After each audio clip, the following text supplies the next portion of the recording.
कर्मण्येवाधिकारस्ते मा फलेषु कदाचन मा कर्मफलहेतुर्भूः मा ते संगोऽस्त्वविकर्मणि।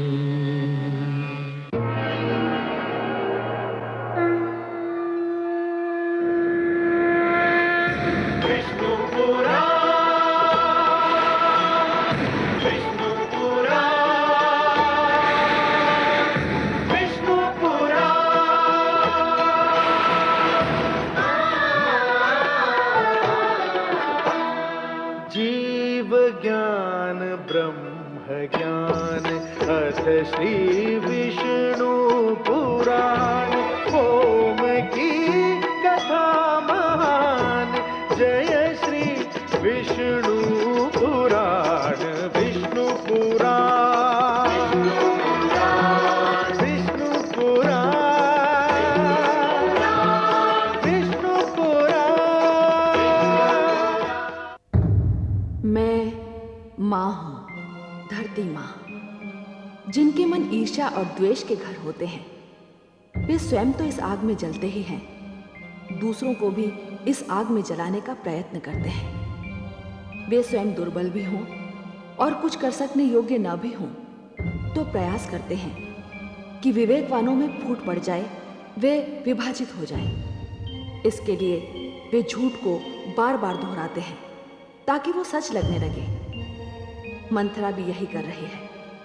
कैकेयी को बहकाने के लिए वो भड़का रही है, झूठ बोल रही है। कैकेयी अभी तक तो अचल और अटल है, पर देखना ये है कि वो स्नेह और प्रेम की भूमि पर कब तक अडिग रहती है।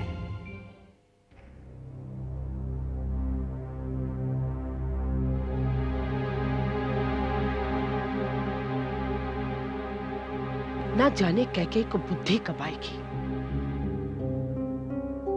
दिन रात उसे ऊंच नीच समझाती हूं, किंतु राम नाम रटने के अतिरिक्त उसे कोई कार्य ही नहीं आता।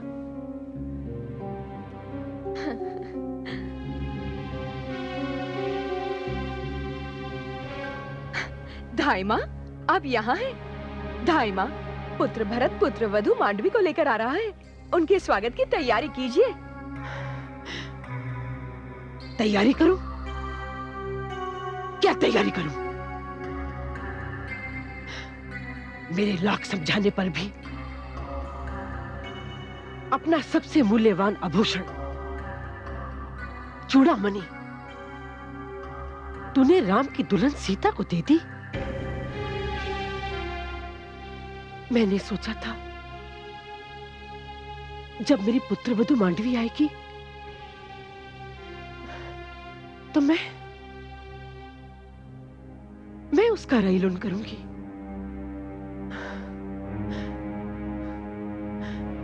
और तू उसके सर पर चूड़ामणि पहनाएगी। पर तूने मेरी सारी आशाओं पर पानी फेर दिया।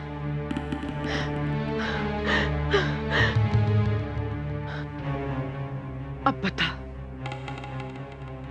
अपनी पुत्रवधू मांडवी को तू क्या देखी? धाई माँ, न जाने क्यों आपके मस्तिष्क पर बिन कारण चिंताओं का राज रहता है। हाँ, सीता और मांडवी बहनें ही तो हैं, पराई तो नहीं। अरे बावली, अब तुझे कैसे समझाऊं? माना कि दोनों में बहुत स्नेह है, किंतु सत्य ये है कि दोनों की न माता एक है और ना ही पिता। सीता मिथिलेश महाराज जनक की पुत्री है और हमारी पुत्रवधू मांडवी उनके अनुज कुछ दर्ज की। ये एक ऐसी सच्चाई है जिसे झुटलाया नहीं जा सकता और ना ही झुटलाना चाहिए। मेरी बात मान पुत्री, तो भी इस सच्चाई को स्वीकार कर ले। यही तेरे लिए अच्छा होगा।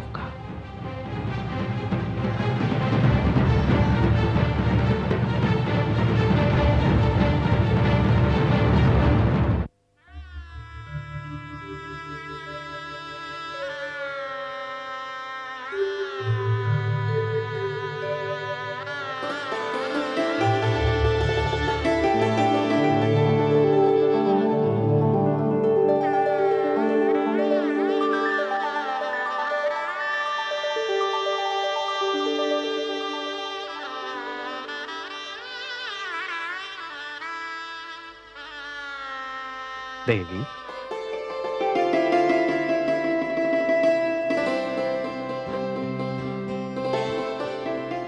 आपका स्थान वहां नहीं है।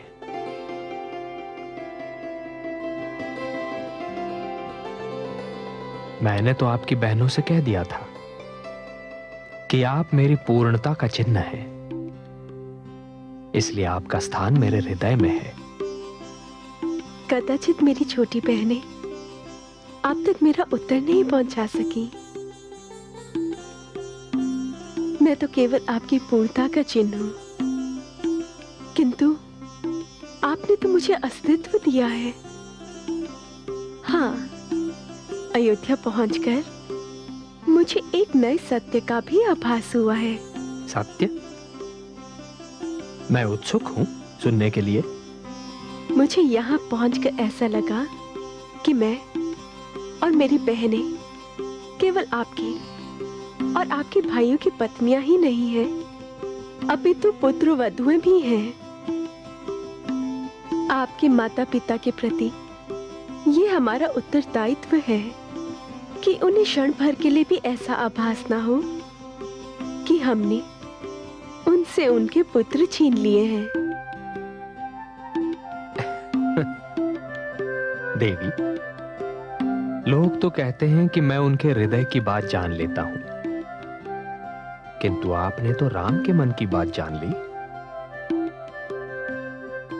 तब फिर आप ये भी समझ लीजिए कि यहां दशरथ के परिवार में, रघुकुल में स्वार्थ जैसी किसी वस्तु के लिए स्थान ही नहीं है।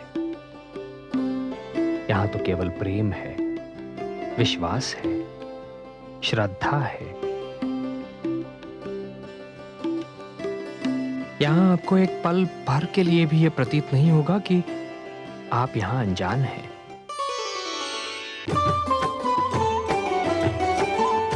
मंगल मिलन मुहूर्त सुहावन,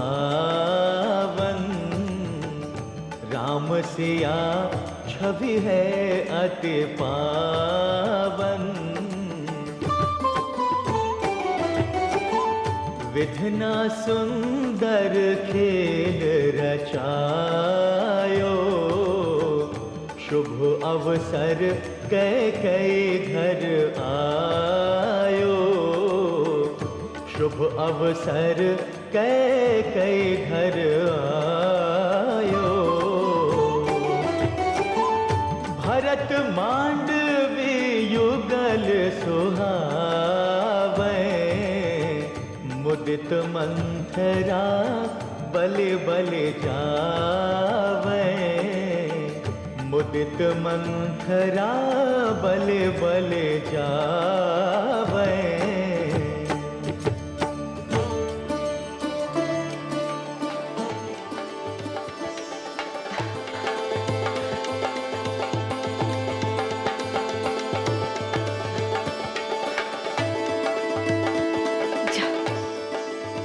जा जा।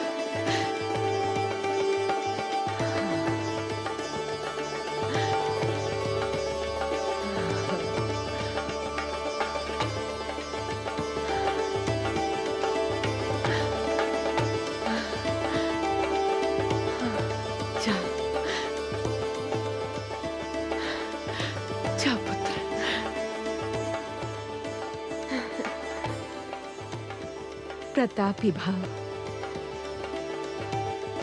अखंड सौभाग्यवती भाव।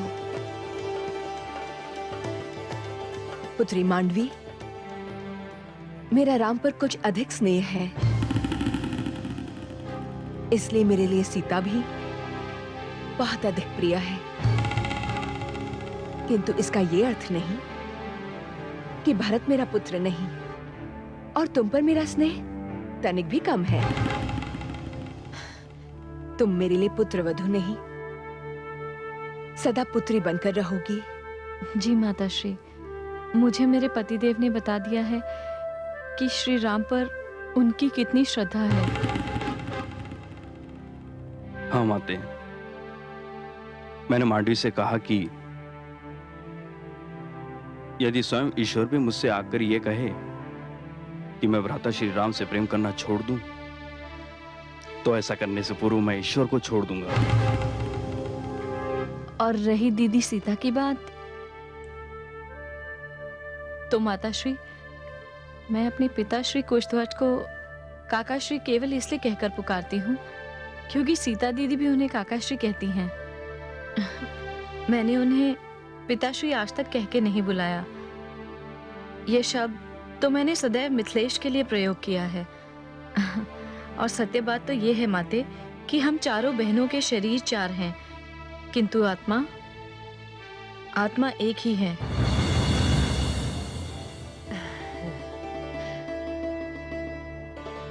चलो, मैं तुम दोनों को तुम्हारे कक्ष तक पहुंचा देती हूँ। चलो पुत्री।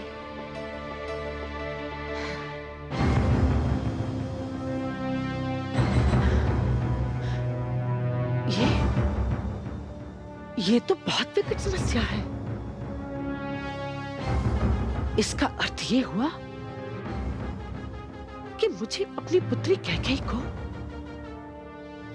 केवल राम और सीता से नहीं, मांडवी से भी बचाना होगा।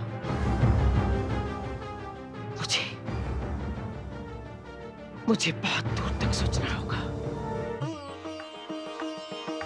हे प्रभु, संसार तो मुझे चक्रवर्ती बहुत पहले ही कह चुका है, किंतु सच पूछिए तो चक्रवर्ती तो मैं आज बना हूं, जब मेरे चारों पुत्र और पुत्रवधुएं इस राजभवन की शोभा बढ़ा रहे हैं। और पुत्रवधुएं भी कैसी, पुत्रियों के समान। महाराज की जय हो। महामंत्री सुमंत, कहिए अयोध्या में क्या हो रहा है? उत्सव। महाराज, गुप्तचर से सूचना मिली है कि समस्त अयोध्या मग्न है। समस्त प्रजा पुत्रवधुओं के आने का महोत्सव मना रही है, एक ही कामना प्रदर्शित कर रही है। वो क्या? यही कि अब अविलंब श्री राम को अयोध्या का युवराज घोषित कर दिया जाए। अरे आश्चर्य, हमारे बोले बिना अयोध्या वासियों ने हमारे मन की बात जान ली। हम तो अपने मन में राम को युवराज बनाने का निर्णय बहुत पहले ही ले चुके हैं महामंत्री सुमंत। तो महाराज फिर सोचना कैसा? श्री राम तो हर दृष्टि से युवराज बनने के योग्य हैं। अवश्य हैं। हम कल ही इस बारे में कुलगुरु वशिष्ठ से परामर्श करेंगे, क्योंकि हम किसी भी निर्णय पर पहुंचने से पहले कुलगुरु वशिष्ठ के विचार जान लेना चाहते हैं। बहुत ही उत्तम विचार है महाराज आपका, किंतु यह भी औपचारिकता ही होगी। कुछ भी हो, किंतु यह आवश्यक है। हाँ, एक बात ध्यान रहे। कहिए महाराज। जब तक अंतिम निर्णय नहीं हो जाता, तब तक हमारे मन की बात किसी को ज्ञात न होने पाए, महारानियों को भी नहीं। यही रघुकुल रीति है। जो आज्ञा महाराज।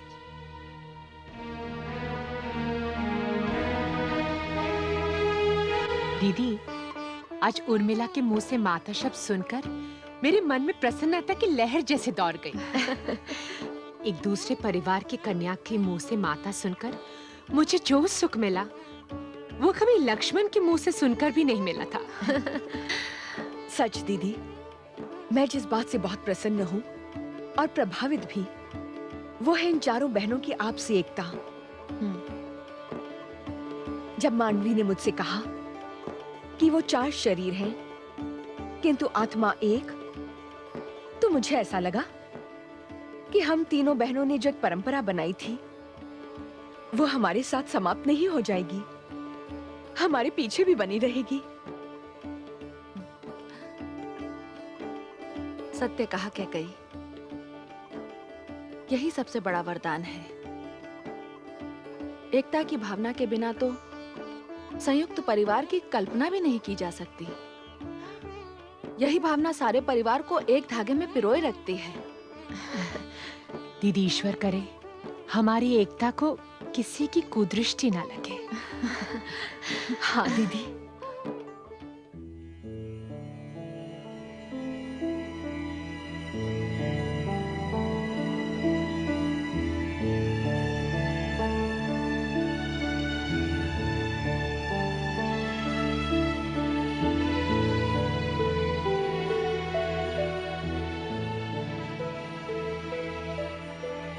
आपकी चिंता सर्वथा उचित है महाराज।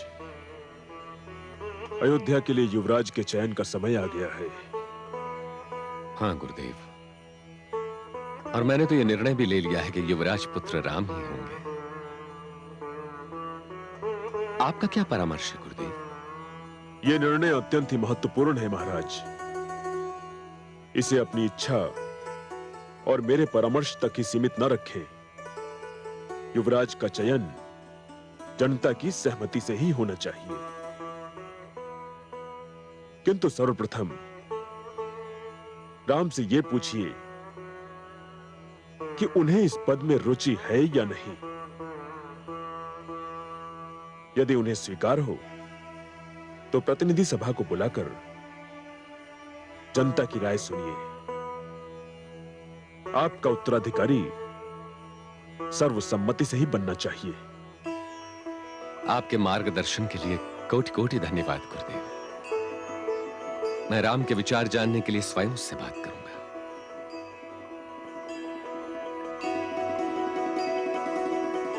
यशस्वी भव।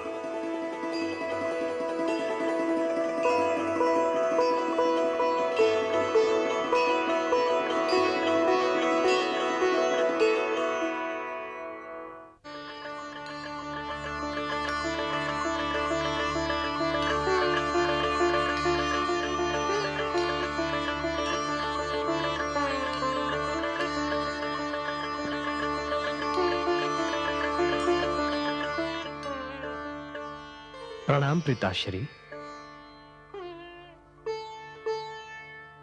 चिरंजीवी भाव पुत्र। द्वारपाल, जब तक राजकुमार हमारे कक्ष में है किसी को भीतर न आने दिया जाए।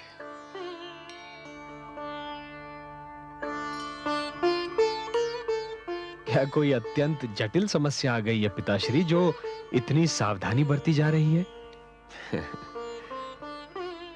पुत्र, मैं ना तो इसे जटिल समझता हूं और ना ही समस्या। एक साधारण सी बात है, किंतु मैं ये चाहता हूं कि जब तक कोई निर्णय ना हो जाए तब तक इसकी सूचना किसी को न मिलने पाए। किंतु ऐसी क्या बात है पिताश्री? पुत्र,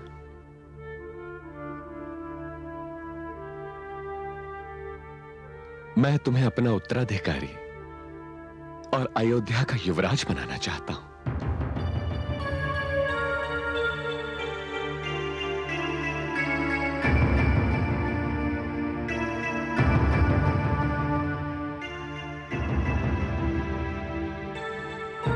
क्या बात है पुत्र, तुम मौन क्यों हो गए?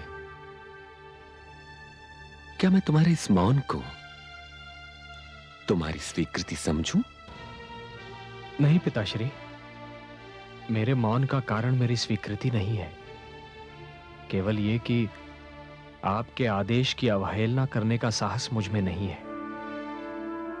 सत्य तो यह है पिताश्री कि युवराज पद या राजपाट की कोई भी इच्छा मेरे मन में नहीं है। और फिर मेरा यह विश्वास भी है पिताश्री कि इस पद के योग्य अनुज भरत अधिक है। वो राजनीति भलीभांति जानता है। पुत्र, मुझे भरत की योग्यता में तनिक भी संदेह नहीं। किंतु तुम में एक ऐसी विशेषता है जो मेरे किसी भी पुत्र में नहीं, भरत में भी नहीं। ऐसी क्या विशेषता है मुझ में? ज्येष्ठता। तुम मेरे ज्येष्ठ पुत्र हो और परंपरा अनुसार राजा का उत्तराधिकारी उसका ज्येष्ठ पुत्र ही होता है। परंपरा कुछ भी हो पिताश्री, किंतु योग्यता ज्येष्ठता से अधिक महत्वपूर्ण होती है। ज्येष्ठता योग्यता का पर्याय कभी नहीं बन सकती पिताश्री। और फिर उत्तराधिकारी का चुनाव तो प्रजा की इच्छा अनुसार ही होना चाहिए। यह भी तो अयोध्या की परंपरा है। अयोध्या की प्रजा की इच्छा मैं जानता हूं पुत्र। गुप्तचरों ने मुझे सूचना दी है कि समस्त अयोध्यावासी तुम्हें युवराज के पद पर देखना चाहते हैं। पिताश्री, यह आवश्यक नहीं कि किसी की ख्याति और प्रसिद्धि को उसकी योग्यता का प्रमाण मान लिया जाए। जब तक मुझे संतोष न हो कि मैं इस पद के योग्य हूं, मैं यह पद स्वीकार नहीं कर सकता।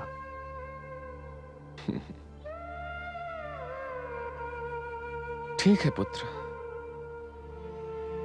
मैं कल ही जनप्रतिनिधि सभा की बैठक बुलवाता हूं। तुम स्वयं ही उनके विचार सुन लेना। पिताश्री, मुझे आप सीधे जनप्रतिनिधियों से प्रश्न करने की अनुमति दीजिए, मेरी विनती है। जैसी तुम्हारी इच्छा। रामचंद्र की राह है मर्यादा की राह, ना सत्ता का लोभ है ना गद्दे के चाह। धन्य राम का त्याग है मानवता के काज। स्वयं राम ने कह दिया भरत बने युवराज। भरत बने युवराज।